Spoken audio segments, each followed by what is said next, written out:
तो भाई real Madrid लगी पड़ी है ज़ोरों शोरों से क्लब वर्ल्ड कप के लिए तैयारी करने के लिए। जबी अलोंसो को हम ले आए। जबी अलोंसो अपनी तैयारी में लगे हुए हैं, पूरे अपने एनालिस्ट वगैरह के साथ अपने जितने भी मैचेस हैं उनकी रिकॉर्डिंग्स देख रहे हैं, अपनी एनालिसिस कर रहे हैं, जितने भी टीम में एक्स्ट्रा लोगों की ज़रूरत है उनको हायर कर रहे हैं। उसके अलावा रियल मैड्रिड उनकी हेल्प करने में लगी हुई है, नई नई साइनिंग्स उनको ला के दे रही है। Everything is going very good and I am very happy about that कि फाइनली रियल मैड्रिड इस चीज़ को लेके सीरियस हो गई है कि हमसे जो गलतियां हुई हैं, फ्लोरेंटिनो पेरेज पिछले कुछ सीजन्स की गलतियों को अभी सुधार रहे हैं। बहुत बढ़िया। पर इसके अलावा एक ऐसी चीज़ है जो बहुत ही फंटास्टिक हो रही है रियल मैड्रिड में, और शायद आप में या हमने कभी उसके बारे में बात की नहीं।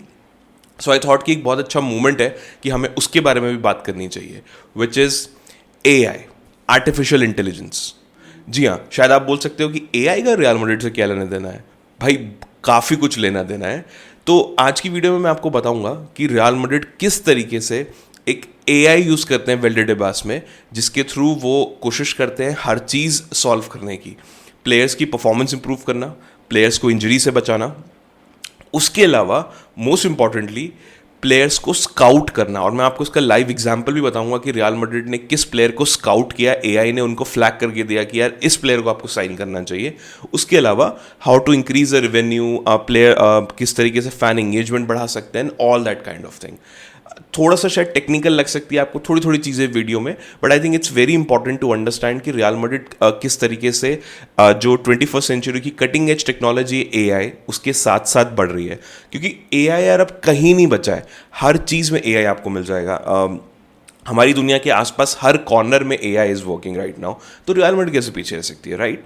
तो Real Madrid is also flying with very high colours when it comes to AI and all that. तो इससे पहले कि आगे बढ़ें, अगर वीडियो अच्छी लगे तो kindly share it with your friends, fellow Madridistas, football fans, everybody. And अगर कंटेंट अच्छा लगे तो please subscribe to my channel the football jockey. Okay, तो AI से मैं कहना क्या चाहता हूँ, ठीक है? तो आपको याद होगा थोड़े टाइम पहले रियल मैड्रिड ने ना एक टाई अप किया था माइक्रोसॉफ्ट के साथ। तो वहाँ पे इन्होंने माइक्रोसॉफ्ट अज्योर पे काफ़ी सारी चीज़ें करनी शुरू करी थी। What is Microsoft Azure? Microsoft Azure is एक like world wide cloud storage service, ठीक है? माइक्रोसॉफ्ट का ही पार्ट है। ऑब्वियसली माइक्रोसॉफ्ट अज्योर के साथ इन्होंने स्टार्ट किया था, अभी नहीं, 2-3-4 साल पहले माइक्रोसॉफ्ट के साथ ही प्रॉपर एक टाई अप हुआ था। पर 2024-25 में जो इनके गोल्स हैं वो काफ़ी बड़े हो गए और ये काफ़ी आगे आ गए उस चीज़ में। तो 2024-25 में किस टाइप के गोल्स हैं रियल मैड्रिड के? उसमें से पहला है player performance and injury prevention. उसके अलावा सेकंड है recruitment and market forecasting. And उसमें थर्ड पॉइंट है फैन एक्सपीरियंस मोनेटाइजेशन। अगर आप इनडायरेक्टली देखो तो ये दोनों तीनों चीज़ें हैं जो बहुत ज़्यादा इंपॉर्टेंट है किसी भी क्लब को रन करने के लिए, या फिर किसी भी क्लब को बहुत ज़्यादा स्पेसिफिक बनाने के लिए, या बहुत ज़्यादा इम्यून बनाने के लिए किसी भी प्रॉब्लम से। आपके पास पैसा आते रहना चाहिए, आपके जो प्लेयर्स हैं वो इंजर्ड ना हो, उनकी परफॉर्मेंस इंप्रूव होती रहे, आपके जो फैंस आते हैं उनसे ज़्यादा चीज़ें मोनेटाइज करवाना या फिर उनसे ज़्यादा पैसे खर्च करवाना। आपने कभी अगर गलती से मनी बॉल मूवी देखी हो, मनी बॉल मूवी बेसबॉल के ऊपर है, जिसमें कि वो प्लेयर्स वगैरह को खरीदते हैं on the basis of mathematics model and all that. Even though वो लोगों को थोड़ा वियर्ड साउंड करते हैं कि यार ये इसको क्यों खरीद रहा है, उसको क्यों खरीद रहा है, ये तो बहुत सस्ता प्लेयर है, ये क्या करेगा, बट दैट एक्चुअली वर्कड। तो it's more like money ball 3.0। तो अगर आपने मूवी देखी नहीं तो एक बार ज़रूर जाके देखना यार, आपको समझ में आ जाएगा मैं क्या बोल रहा हूँ। ओके, तो अब इस प्रोजेक्ट को रन कौन कर रहा है, मतलब क्या है प्रोजेक्ट को रन कौन कर रहा है, कौन लोग हैं, क्या टूल्स हैं, वो मैं आपको बताता हूँ। तो प्रोजेक्ट को जो लीड कर रहे हैं, विच इज़ मतलब एक तरीके से डायरेक्टर ऑफ अप्लाइड रिसर्च जिसको बोलते हैं, वो है डॉक्टर विटर लोप्स। ये एक्स बार्कलेज हैं, बार्कलेज में सीनियर डेटा एनालिस्ट हुआ करते थे। सितंबर 2022 में इन्होंने ज्वाइन करा है। और ये करते क्या है, ये 15 लोगों की टीम को लीड करते हैं जिसको डेटा लैब बोलते हैं इन रियल मैड्रिड सियोडाड। तो वहाँ पे 15 लोगों की पूरी टीम है जो इस पे काम करती है, उसको डेटा लैब बोलते हैं, उसको ये हेड करते हैं, ठीक है? अब इनकी एक इनोवेशन आर्म भी है, उसको बोलते हैं रियल मैड्रिड नेक्स्ट, जो कि इन्होंने 2019 में बनाई थी। अब इसमें ये क्या करते हैं, ये R&D करते हैं, रिसर्च एंड डेवलपमेंट करते हैं, ई हेल्थ परफॉर्मेंस, उसके अलावा fan engagement and cyber security. Players के लिए जो मैंने ऊपर बताया कि उनकी एक तरीके से health prevention and all that, वो वाला उसके ऊपर रिसर्च करते हैं कि और क्या क्या नई चीज़ें हम ला सकते हैं। उसके अलावा साइबर सिक्योरिटी, क्योंकि ये सारा डेटा कहीं ना कहीं पे रखा जाता है, और कोई भी ऐसी अगर विंग होती है ना यार जहाँ पे सॉफ्टवेयर और ये सब पे कुछ ना कुछ काम चल रहा होता है, बड़ी बड़ी फर्म्स जो होती हैं वो अपनी एक साइबर सिक्योरिटी टीम जरूर रखती हैं। ये टीम साथ में रियल मैड्रिड की वेबसाइट्स वगैरह देखती है to save it from hackers and everything. And क्योंकि आप माइक्रोसॉफ्ट एज्योर यूज कर रहे हो, आप क्लाउड सर्विस यूज कर रहे हो, there are very heavy chances कि कहीं ना कहीं रोज आपको साइबर अटैक, हैकर्स और ये सब कुछ ना कुछ कोशिश करते हैं आपका डेटा चुराने की। तो एक पूरी टीम है जो साइबर सिक्योरिटी भी यहाँ पे देखती है, और ये सब आते हैं रियल मैड्रिड की जो एक इनोवेशन नाम है, यानी कि रियल मैड्रिड नेक्स्ट। उसके बाद इंफ्रास्ट्रक्चर पार्टनर, मतलब इंफ्रास्ट्रक्चर किस तरीके से क्या क्या यूज कर रहे हैं, तो मैंने आपको बताया माइक्रोसॉफ्ट एज्योर यूज कर रहे हैं plus La Liga tech use करते हैं। ये तो हमें पता है कि ये एक तरीके से क्लाउड सर्विसेज यूज़ करते हैं, प्लस लाइव इंडाइजेशन यूज़ करते हैं, लाइव ट्रैकिंग इंडाइजेशन यूज़ करते हैं, हार्ट बीट मॉनिटर्स यूज़ करते हैं। तो इस तरीके की काफ़ी सारी जो चीज़ें हैं, रियल टाइम डैशबोर्ड्स वगैरह, ये सारी चीज़ें ये यहाँ पे यूज़ करते हैं। अगर आपने रियल टाइम डैशबोर्ड्स वगैरह मोस्टली यूजली देखे हो तो गूगल एनालिटिक्स में बने होते हैं, हमें बनाने होते हैं। उसके बाद माइक्रोसॉफ्ट क्लैरिटी वगैरह टूल्स होते हैं। मतलब जिसने थोड़ा बहुत डेटा एनालिसिस पे काम किया होगा उसको ये सब टूल्स वगैरह के बारे में पता होगा। उसके बाद जो इनका कैंपस भी है, मतलब एक छोटा है अभी, उसको एक्सपैंड करने की बातें चल रही हैं। तो मैड्रिड इनोवेशन डिस्ट्रिक्ट बोलते हैं उसको, MID। ये क्या कहते हैं, वाल्डेबास में ही एक जगह पे बना हुआ है। तो अभी तो थोड़ा उतना बड़ा नहीं है, बट अब इसको बहुत जल्दी रियल मैड्रिड 850,000 मीटर स्क्वायर तक एक्सपैंड करने की बातें कर रहे हैं, जो पूरा एक टेक कैंपस होगा, इंक्लूडिंग AI स्टार्टअप्स होंगे उसमें जो माइक्रोसॉफ्ट वगैरह के साथ काम करेंगे। माइक्रोसॉफ्ट की जो यूनिवर्सिटीज़ हैं, सॉरी मैड्रिड की जो यूनिवर्सिटीज़ हैं उसके स्टूडेंट होंगे वहाँ पे जो इस प्रोजेक्ट के ऊपर काम करेंगे। एंड एक ऑन जो हमने डेटा लैब बताई ऊपर जिसको विटर लोब्स लीड करते हैं, वो तो साथ में होने ही वाले हैं। तो इस प्रोजेक्ट से रिलेटेड जो भी रेलिवेंट लोग हो सकते हैं, स्टूडेंट्स हो सकते हैं जो डेटा साइंस वगैरह पे काम कर रहे हैं, कुछ छोटे छोटे स्टार्टअप्स हैं जो एक तरीके से टीम्स कह सकते हो आप, जो माइक्रोसॉफ्ट ने ओन करे हुए हैं, जो इस प्रोजेक्ट के ऊपर काम करेंगे, तो वो सब एक ही बिल्डिंग के अंदर काम कर सकते हैं। ऐसी नेक्स्ट ये कोशिश करने वाले हैं। तो this is what the programme is, and now you know who is leading this programme. तो अब इसमें एक बहुत सबसे इंपॉर्टेंट चीज मैं आपको बताता हूं कि रियल मैड्रिड ने ये जो पूरा प्रोग्राम है, अब ऑब्वियसली जब आप इस तरीके के सॉफ्टवेयर बनाते हो, आप जब एल्गोरिथम्स बनाते हो, तो उसमें thousands of lines of code होती हैं। तो यूजुअली कंपनीज क्या करती हैं, वो आउटसोर्स करती हैं, right. The best part is that कि रियल मैड्रिड इसको आउटसोर्स नहीं कर रही है। तो ये जितनी भी लाइन्स इन्होंने लिखी हैं, they hired coders, Microsoft and Real Madrid, and they are writing their own code and algorithms. तो इसका फायदा क्या है कि फ्यूचर में जब रियल मैड्रिड जब ऑब्वियसली अभी ये प्रोग्राम परफेक्ट नहीं है, बट जब ये परफेक्ट हो जाएगा, they will have the source code. Source code is everything. अभी आपने मिशन इम्पॉसिबल मूवी में भी देखा होगा, अगर किसी ने नहीं देखी है देखिए, उसमें भी वो AI एक है, उसके सोर्स कोड को ढूंढते रहते हैं, because source code is everything भाई। तो बजाय अभी यूजुअली क्या होता है, जैसे आपने इंडिया में नाम सुना होगा TCS, टाटा कंसल्टेंसी सर्विसेज, वो लोग क्या करते हैं, वो भी इसी तरीके से सर्विसेज देते हैं फॉर डिफरेंट डिफरेंट क्लाइंट्स। उसमें प्रॉब्लम क्या होती है कि there could be a possibility कि शायद कहीं से भी कोड लीक हो गया तो योर प्रोग्राम इज गॉन। तो रियल मैड्रिड ने वो रिस्क ना लेते हुए अपना जो भी इन्वेस्टमेंट करिए वो करिए, but they want the code, and Microsoft जो टीम है वो पूरा कोड उनके लिए यहाँ पे लिख रहे हैं, which is very good part. Okay, अब थोड़ा सा बेसिक बताता हूँ कि ये डेटा जो पाइपलाइन है ये काम कैसे करती है। तो ये तीन स्टेज या 4 स्टेज में आप कह सकते हो, कैप्चर, उसके बाद स्टोर एंड क्लीन, उसके बाद मॉडल, एंड फोर्थ में आता है सर्व। तो कैप्चर में क्या होता है, GPS वेरिएबल्स बहुत ज़्यादा आपने देखा होगा, मोस्टली फुटबॉल टीम्स यूज़ करती हैं, जो उनकी वेस्ट होती है उस पर ट्रैकर्स लगे होते हैं, हार्ट बीट मॉनिटर्स होते हैं। तो ये लोग क्या करते हैं, मैचेस में भी जो असली मैचेस हो रहे होते हैं उसमें भी एक 29 FPS का कैमरा टाइप, वो उनका स्पेसिफिक है। मैं just giving you an example, जितना मैंने रिसर्च किया था, तो 29 फ्रेम पर सेकंड का कैमरा लगा दिया, उसमें they are monitoring everything from a single sprint to every turn, कि ये प्लेयर मुड़ कैसे रहा है, ये प्लेयर चल कैसे रहा है, ये प्लेयर स्प्रिंट कैसे ले रहा है। They capture everything, every data from heartbeat to GPS tracking, everything of every player. ठीक है, तो यहां से इन्होंने चीजें स्टोर कर ली। उसके बाद store and clean. Store and clean का मतलब क्या होता है कि ये जो एक एज्योर सिनॉप्सिस लेक हाउस है वेल्डेबास में, वो इस पूरे डेटा को स्टोर करता है एंड इसमें से फालतू की चीज़ों को रिमूव कर देता है। ऑब्वियसली कुछ पार्ट ऐसा होगा डेटा का जिसकी हमें या फिर टीम को या किसी को भी ज़रूरत नहीं होगी, वो उस डेटा को हटा देगा एंड जो काम का डेटा है वो कोचेस को ट्रांसफ़र कर दिया जाता है। जितने भी कोचेस हैं उनको दे देंगे कि भाई आप अपने अकॉर्डिंग, कोचेस, मेडिकल टीम, उन सबको दे दिया जाएगा भाई आप अपने अकॉर्डिंग इसको एनालाइज कर लो, ठीक है। तो ये वाला हो गया स्टोर एंड क्लीन। उसके बाद थर्ड थोड़ा सा टेक्निकल है, तो मैं ज़्यादा डीप नहीं जाऊंगा, इसमें मॉडल्स हैं कि किस तरीके के मॉडल्स यूज़ होते हैं। तो ऑब्वियसली यार हर चीज़ के पीछे ना, जितने भी सॉफ्टवेयर्स होते हैं उनके पीछे मॉडल्स होते हैं। अब मैं आपको उसका बहुत बेसिक एग्जांपल बताता हूँ। जितनी हमारी वीडियो गेम्स होती हैं, जितनी भी आजकल गेम्स आती हैं, वो कहीं ना कहीं इंजन्स पे बनी होती हैं। वो इंजन्स एक तरीके से मॉडल है, जैसे यूनिटी इंजन, आप जाके गूगल कर लेना तो आपको पता लग जाएगा। तो यूनिटी इंजन एक प्लेटफॉर्म है जिसके थ्रू हमारी गेम्स वगैरह रन होती है। उसमें सारी चीज़ें मॉडल्स होती हैं, रेंडर होती हैं, पूरी फिजिक्स होती है, मैथ्स लगती है कि क्या नेक्स्ट आएगा, कौन सा प्लेयर कैसे मूव करेगा एंड ऑल दैट। मैं बहुत ज़्यादा टेक्निकल नहीं जा रहा, जितने भी कोडर्स होंगे उनको ये सारी चीज़ें पता होंगी, जिनको नहीं पता वो जाके गूगल कर सकते हैं। तो इनका भी अपना एक मॉडल एक तरीके से है, which is injury risk nets use करते हैं फॉर द इंजरी वाला पार्ट। उसके अलावा एक्सपेक्टेड ट्रांसफर वैल्यूज़ यूज़ करते हैं, ETV निकालने के लिए इनका अलग से मॉडल है। तो डिफरेंट डिफरेंट मॉडल्स है for the different different parameters. तो उसमें बहुत ज़्यादा नहीं जाते, but yes there is a mathematics model. जिस तरीके से एल्गोरिदम्स होती हैं उसी तरीके से मॉडल्स बनाए जाते हैं on the basis of algorithms.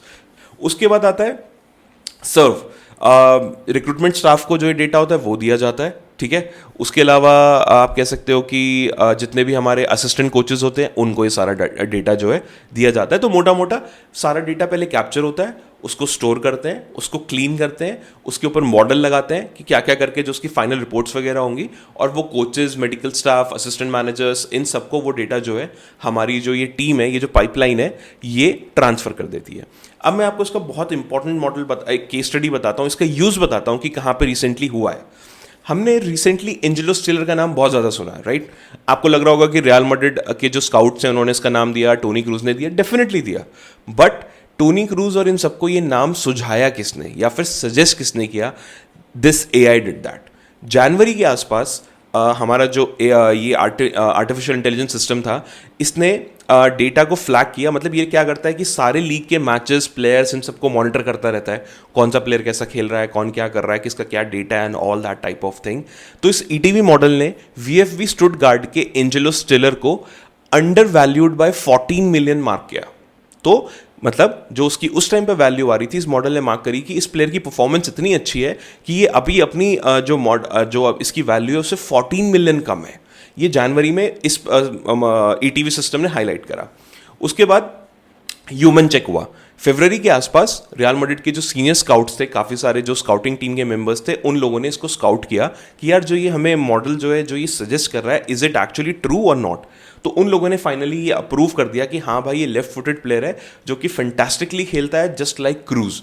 तो ETV मॉडल ने पहले आपको फ्लैग किया, तो आपकी ह्यूमन वाली टीम ने उसको फर्दर स्काउट करके ये कंफर्म कर दिया कि हाँ यार ये क्रूज जैसा प्लेयर हमारे पास कहीं ना कहीं है।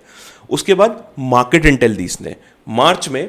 इसने क्या करा, मॉडल ने जितने भी जर्मन न्यूज़पेपर्स थे, जितनी भी जर्मन मीडिया थी, उसको पूरा एनालाइज करना शुरू करा। मतलब इतने रोज़ के आर्टिकल छपते हैं, सब होता है, ढूंढा ढूंढा ढूंढा, उसमें एनालाइज करता रहा, सर्च करता रहा। कहीं बीच में से एक किसी न्यूज़पेपर की किसी आर्टिकल के बीच में से लाइन निकाली कि इस प्लेयर का जो रिलीज क्लॉज है दैट इज €38 मिलियन एंड 2026 तक है। I think most probably build में खबरें आती हैं, जर्मन बुंडेसलीगा के लिए बिल्ड इज गुड पेपर। तो इसने कहीं ना कहीं से बहुत सारे आर्टिकल्स के बीच में से छोटी सी लाइन भी निकाल ली। तो इसने आपकी ये भी हेल्प कर दी, जिस तरीके से न्यूज़पेपर्स में वगैरह में छपता रहता है कि हमें अब ये भी पता है कि इस प्लेयर का जो रिलीज क्लॉज है वो भी कितना है। बट और obviously the problem is that कि वो 2026 तक के लिए है।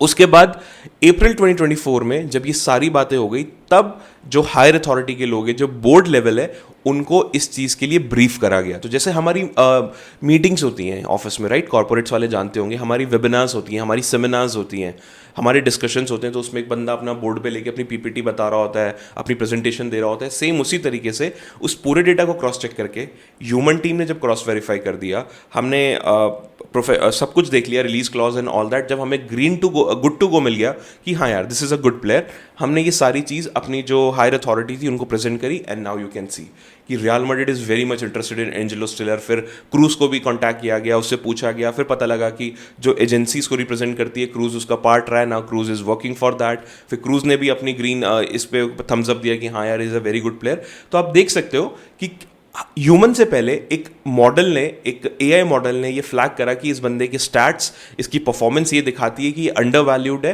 ये बहुत ही फैंटास्टिक प्लेयर है जिसको रियल मैड्रिड कहीं ना कहीं यहाँ पे परचेज कर सकती है। तो ये मॉडल दिखाता है कि रियल मैड्रिड अपने कल्ट राइवल से काफ़ी आगे निकल चुकी है भाई इन सब चीज़ों में। मैं ऐसा नहीं कह रहा कि बाकी लोग ये सब नहीं यूज़ कर रहे होंगे, ऐसा नहीं है कुछ कि मतलब बहुत छुपा हुई चीज़ है all that, but real Madrid ने उसमें इतनी अच्छी इन्वेस्टमेंट करी है, रियल मैड्रिड ने इतने अच्छे उसमें एक तरीके से मॉडल यूज़ कर रहे हैं प्रॉपर।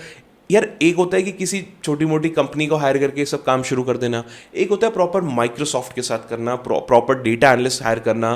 तो इस तरीके से real Madrid is very serious about that, and I personally feel कि हमारे जितने भी राइवल्स ये सब कर रहे होंगे, रियल मैड्रिड उससे काफ़ी आगे निकल चुका है, क्योंकि रियल मैड्रिड ने ये सब चीज़ें काफ़ी पहले शुरू कर दी थी, right. So that's what I was trying to make sense here कि रियल मैड्रिड एटलीस्ट स्काउटिंग और इन सब में इतना आगे निकल गया कि अभी बाकी टीम्स यहाँ पे नहीं पहुंच पाई है। तो जब तक रियल मैड्रिड अपने पीक पे पहुंचेगा तब शायद बाकी लोग रियल मैड्रिड से 50% पीछे होंगे। And the best part, we have the source code. बाकी टीम शायद कहीं इस कंसल्टेंसी को ले रही होंगी, इस फर्म को ले रही होंगी, उनको वहाँ पे सोर्स कोड भी नहीं मिल रहा होगा, फिर वो अपने अकॉर्डिंग उसमें चेंजेस करेंगे, उनको बहुत टाइम लगेगा। रियल मैड्रिड के पास अपना कोड है, वो अपने अकॉर्डिंग उसमें चेंजेस कर सकते हैं, अपने अकॉर्डिंग परफॉर्मेंस निकाल सकते हैं, डेटा निकाल सकते हैं। दैट्स द बेस्ट पार्ट यहाँ पे, ठीक है। अब इसके अलावा स्काउटिंग के अलावा ये क्या क्या करता है आपके लिए? तो स्काउटिंग के अलावा ऑब्वियसली आपका जो मैच डेटा है उसको एनालाइज करता है, प्लेयर्स की पीक परफॉर्मेंस एंड एवरीथिंग जो है वो एनालिसिस होती है, जैसे कि मैंने आपको पहले बताया। तो उसके अलावा ये जो डेटा होता है मेडिकल बोर्ड्स वगैरह, कोचेज, इन सबको दिया जाता है, ऑब्वियसली हम ऑलरेडी बात कर चुके हैं। उसके अलावा ये क्या करता है कि पोटेंशियल, क्योंकि ये एक सीन मॉनिटर कर रहा है, तो पोटेंशियल प्लेयर्स की, मतलब प्लेयर्स की मूवमेंट के बेसिस पे पोटेंशियल मार्किंग करता है कि कौन सा प्लेयर इंजर्ड हो सकता है। अब यहाँ पे प्रॉब्लम ये है कि ये जो इंजरी वाला जो सिस्टम है ये भी ठीक से डेवलप नहीं हुआ।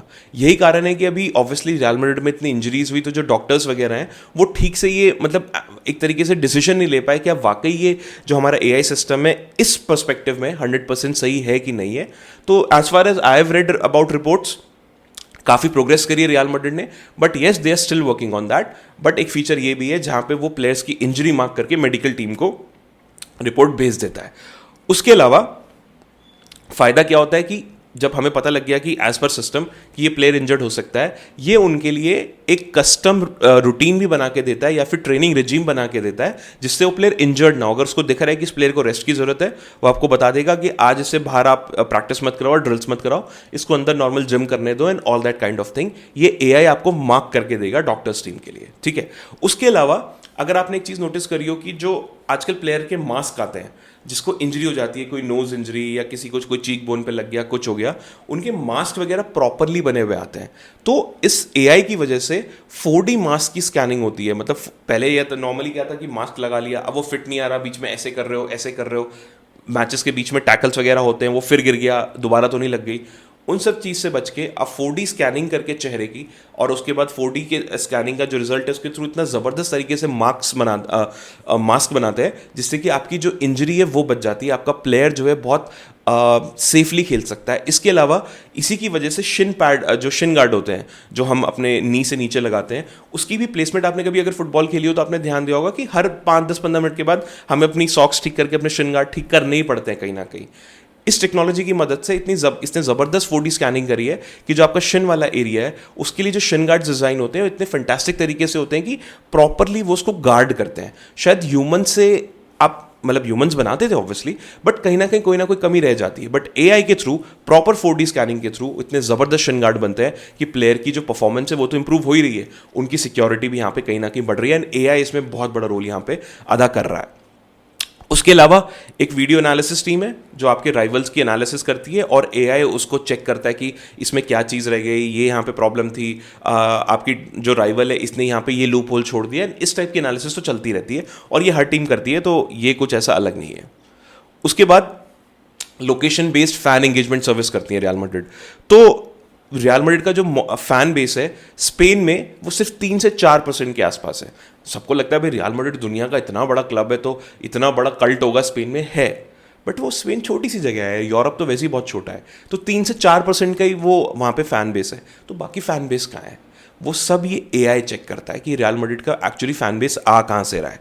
तो क्लब ने एक cloud based digital platform launch किया था Microsoft Azure and office 365 use करके to engage fans world wide, क्योंकि उनको पता है कि हमारे स्पेन से उतना रेवेन्यू नहीं आ रहा है हमें जो हमारी जो एक तरीके से फैन फॉलोइंग है वो ऑल ओवर द वर्ल्ड है। अब वर्ल्ड में कहाँ कहाँ है उसको कनेक्ट करने के लिए उन्होंने प्रोग्राम लॉन्च करा।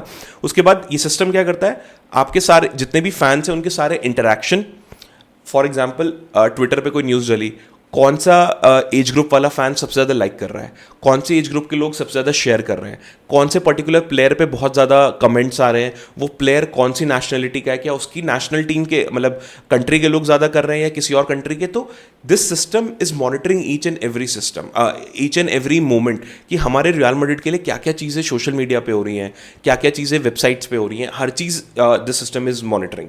उसके अलावा क्या करता है कि स्टेडियम चेक इन्स होते हैं, वो मॉनिटर करता है कि कब जो मैच देखने के लिए लोग आए उन्होंने कब स्टेडियम में चेक इन करा, कब अपना टिकट पंच करा, टाइमिंग्स क्या रहती हैं फैंस की, ये सारी चीज़ें ये यहाँ से उठा लेता है। उसके बाद वेबसाइट प्रोफाइल अपडेट, जो लोग रियल मैड्रिड की वेबसाइट पर रजिस्टर्ड हैं वो क्या क्या चेंजेस कर रहे हैं अपनी वेबसाइट में, ये सारी चीज़ें यहाँ से उठाया, और वो किस टाइप की मर्चेंडाइज खरीद रहे हैं। तो बेसिक है, आई थिंक ये सारे क्लब यहाँ पे कहीं ना कहीं करते होंगे, बट रियल मैड्रिड भी करता है with the help of this AI. उसके बाद सबसे अच्छी चीज़, जो भी फैंस हैं वो अपनी जो मोबाइल एप्लीकेशन यूज़ करते हैं स्टेडियम में एंट्री के लिए, तो ये स्टेडियम चेक इन जैसे ही करता है उनको एक पर्सनलाइज मैसेज भेजता है, जैसे for example hi, thank you for coming today and thank you for watching the match and all that, and एक पर्सनलाइज क्यूआर कोड बना देता है जिसमें कोशिश करता है ये दिखाने की as per his previous activity कि आपने ये भी चेक किया था पहले, हमें लगता है कि आप स्टेडियम में ये वाला हिस्सा चेक कर सकते हो, ये चेक कर सकते हो, ये चेक कर सकते हो। तो जब भी यार आपको कोई पर्सनलाइज चीज़ मिलती है ना, आपको मज़ा आ जाता है। फॉर एग्जाम्पल अगर मुझे हाइपोथेटिकली गिविंग एन एग्जाम्पल, मुझे स्वीट कॉर्न खाने की हैबिट बहुत है, तो शायद मेरे वहाँ मेरी ऑनलाइन एक्टिविटी से या किसी से उसने ये एनालाइज कर लिया कि मुझे यार खाने की बहुत अच्छी हैबिट है, तो वो मुझे पहले ही दिखा देगा फूड कॉर्नर, वहाँ पे चले जाओ, वहाँ पे आपको स्वीट कॉर्न मिल रहा है, मेरे को तो मज़ा आ जाएगा भाई, मैं अभी लेके आता हूँ यार। उसके अलावा मर्चेंडाइज एंड ऑल दैट। तो इस तरीके के 1-on-1 इंटरेक्शन से एक तो प्लेयर एक तो फैन एंगेजमेंट बढ़ती है, फैंस का ट्रस्ट बढ़ता है आपके ऊपर, मज़ा आता है, आपकी सेल्स जो है काफ़ी इंप्रूव करती है। ठीक है, तो ये जो है ये एआई आपका इस सब में हेल्प कर रहा है।